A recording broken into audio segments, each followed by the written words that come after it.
Bismillahirrahmanirrahim. Assalamualaikum warahmatullahi wabarakatuh. Hai teman-teman, gimana kabarnya hari ini? Mudah-mudahan teman-teman semuanya dalam keadaan sehat walafiat dan selalu dalam lindungan Allah Subhanahu wa taala. Amin.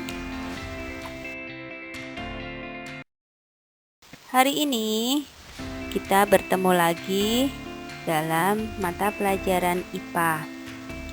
Jika minggu lalu kita sudah belajar pelajaran IPA tentang matahari dan planet, nah untuk minggu ini kita akan melanjutkan di bab baru, yaitu bab 7 tentang pergerakan bumi. Matahari, bumi, dan bulan. Benda langit yang sangat berpengaruh terhadap kehidupan di bumi adalah matahari dan bulan. Matahari akan selalu terbit di pagi hari dari sebelah timur.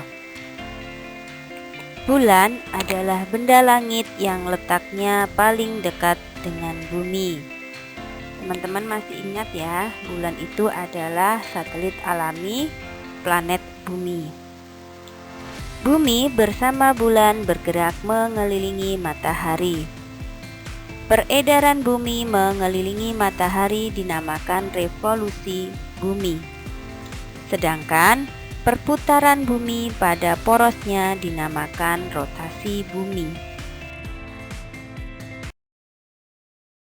Dari pergerakan matahari, bumi, dan bulan, itu dapat mengakibatkan berbagai kejadian-kejadian di permukaan bumi, antara lain yaitu sebagai berikut. Yang pertama, terjadinya kenampakan bulan dari bumi. Yang kedua, terjadinya gerhana. Yang ketiga, terjadinya pasang surut air laut. Yang keempat, yaitu terjadinya sistem penanggalan. Kita bahas satu persatu ya. Yang pertama yaitu kenampakan bulan dari bumi. Bulan merupakan satelit alami bumi. Bulan tampak bersinar terang karena memantulkan cahaya dari matahari. Sama seperti bumi, bulan juga melakukan gerakan. Bulan melakukan 3 gerakan sekaligus, yaitu teman-teman hafalkan ya. Yang pertama, berputar pada porosnya atau disebut juga dengan rotasi. Yang kedua, beredar mengelilingi bumi atau bisa juga disebut berevolusi terhadap bumi. Yang ketiga, bersama bumi beredar mengelilingi matahari atau disebut dengan revolusi terhadap matahari. Bulan tampak dari permukaan bumi pada malam hari. Bentuk kenampakan bulan tidak tetap. Kenampakan bulan yang selalu berubah-ubah jika dilihat dari bumi disebut dengan fase bulan. Kejadian yang kedua yaitu gerhana. Gerhana dibagi menjadi 2, yaitu gerhana bulan dan gerhana matahari. Teman-teman sudah tahu belum apa itu gerhana bulan dan gerhana matahari? Yuk disimak penjelasan teacher di bawah ini. Gerhana bulan adalah pada saat bulan purnama, bagian bulan tampak tidak utuh, yaitu ada bagian yang gelap. Sedangkan gerhana matahari adalah kejadian di mana matahari pada siang hari tampak tidak utuh. Kita bahas yang pertama yaitu gerhana bulan. Gerhana bulan dibagi menjadi 3. Yang pertama yaitu gerhana bulan total, itu terjadi ketika bulan memasuki umbra. Yang kedua yaitu gerhana bulan penumbra, terjadi apabila seluruh bagian bulan masuk ke dalam bayangan penumbra. Yang ketiga yaitu gerhana bulan sebagian, terjadi pada saat bulan memasuki penumbra. teman-teman coba teman-teman lihat gambar di bawah ini. Ini adalah contoh terjadinya gerhana bulan.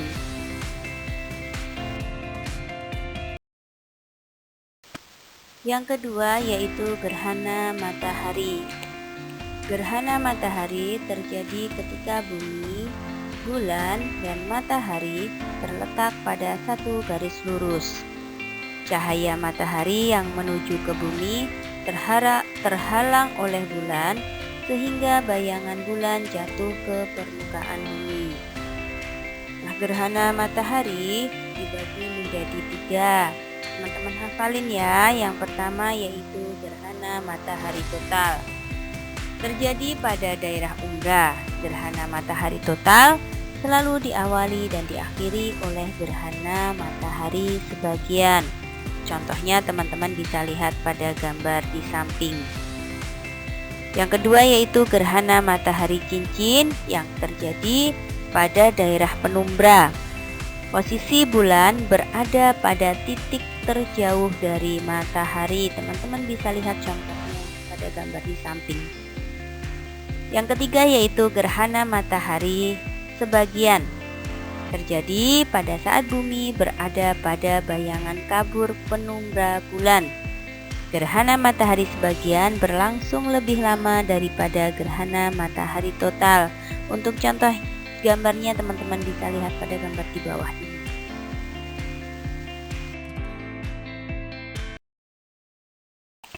Kejadian yang ketiga yaitu pasang surut air laut. Salah satu kenampakan bumi yang dipengaruhi oleh matahari dan bulan adalah peristiwa pasang surut air laut. Pasang surut air laut itu ada 2 yaitu pasang naik. Pasang naik adalah kondisi permukaan air laut yang naik.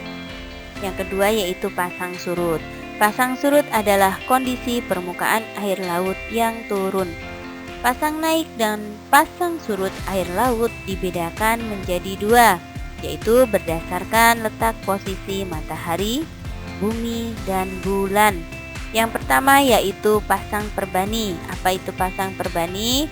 Pasang perbani adalah pasang air laut pada kondisi pasang naik tertinggi atau pasang surut terendah. Yang kedua yaitu pasang purnama. Pasang purnama adalah terjadi apabila posisi matahari dan bulan berada pada posisi tegak lurus. Kejadian yang selanjutnya yaitu sistem penanggalan. Sistem penanggalan menggunakan dasar yang berbeda. Pada tahun Masehi menggunakan dasar revolusi bumi, sedangkan pada tahun Jawa dan Hijriah menggunakan dasar peredaran bulan. Kita pelajari satu persatu yuk. Yang pertama, dalam kalender Masehi, 1 tahun dibagi menjadi 12 bulan yang terdiri atas 30 dan 31 hari, kecuali bulan Februari yang hanya 28 hari. 1 tahun yang terdiri atas 366 hari disebut dengan tahun kabisat. Di tahun kabisat ini, jumlah hari pada bulan Februari yaitu 29 hari. Untuk yang kedua yaitu tahun yang didasarkan pada perputaran bulan disebut tahun Hijriah atau tahun Komariah. 1 tahun Komariah sama dengan 354 hari. Rotasi bumi. Bumi selalu berputar pada sumbunya, sedangkan kedudukan matahari relatif tetap. Bagian bumi yang mendapat sinar matahari menjadi terang ataupun siang, sedangkan yang tidak mendapat matahari menjadi gelap ataupun malam.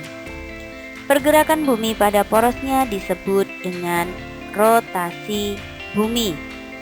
Rotasi bumi terjadi dari arah barat ke timur, sehingga matahari tampak muncul dari timur dan bergerak ke barat.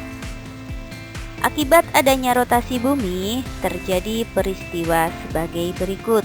Yang pertama yaitu gerak semu harian matahari dari timur ke barat. Yang kedua, pergantian siang dan malam. Dan yang ketiga yaitu perbedaan waktu. Revolusi bumi. Selain berotasi, bumi juga bergerak mengelilingi matahari. Pergerakan bumi mengelilingi matahari disebut dengan revolusi bumi. Pada saat bumi berevolusi, sumbu bumi miring ke arah yang sama. Kecepatan revolusi bumi lebih dari 106.000 km per jam. Akibat adanya revolusi bumi, terjadi beberapa peristiwa berikut. Yang pertama yaitu perbedaan musim di belahan bumi utara dan selatan. Yang kedua yaitu terjadi perbedaan panjang siang dan malam. Dan yang ketiga yaitu perubahan kedudukan matahari. Usai sudah pembelajaran kita hari ini, teman-teman jangan lupa ya untuk selalu semangat belajar. Tingkatkan selalu belajarnya, sebentar lagi kalian akan menghadapi ujian sekolah. Dan yang terpenting yaitu selalu jaga kesehatan, terapkan protokol kesehatan 3M, mencuci tangan, menjaga jarak, dan memakai masker. Mudah-mudahan pandemi corona ini segera berakhir dan kita bisa tatap muka belajar di sekolah bersama-sama dengan teman yang lain. Teacher akhiri sekian, wabillahi taufik wal hidayah. Wassalamualaikum warahmatullahi wabarakatuh.